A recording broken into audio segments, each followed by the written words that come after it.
Pasi mori premtimin e Bashkimit Demokratik për integrim se do ta mbështesë në parlament qeverinë e re, Lidhja Social-Demokrate Zoran Zaev është vënë në lëvizje për ngritjen e kabinetit të ri. Hapi i parë ka qenë mbledhja e kryesisë qendrore, ku Zaev mori votën unanime për t'u mandatuar si kryeministri i ri i vendit. Ndërkohë, VMRO-DPMN ka reaguar ashpër duke akuzuar Tiranën zyrtare se ka përpiluar dhe mbështetur platformën shqiptare, që sipas tyre nuk është vetëm ndërhyrje në çështjet e brendshme të Maqedonisë, por edhe një ripërcaktim në kundërshtim me karakterin multietnik të shtetit. Deklarata erdhi pas vendimit të shpallur nga BDI-a për t'i dhënë firmat kreut të LSDM Zoran Zaev për formimin e qeverisë. Megjithatë, në komunikimin me mediat pas mbledhjes së kryesisë së BDI-s, zëdhënësi Bujar Osmani theksoi se dhënia e firmave nuk do të thotë detyrimisht se ata kanë vendosur të bëjnë koalicion me LSDM-n.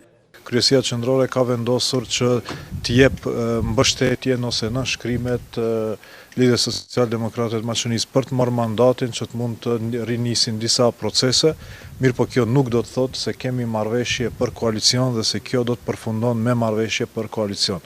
Mirë po vetëm mbështetje për të marrë mandatin dhe pastaj fillojnë bisedimet të cilët mund të përfundojnë ose të mos përfundojnë me marrëveshje për bashkëqeverisje.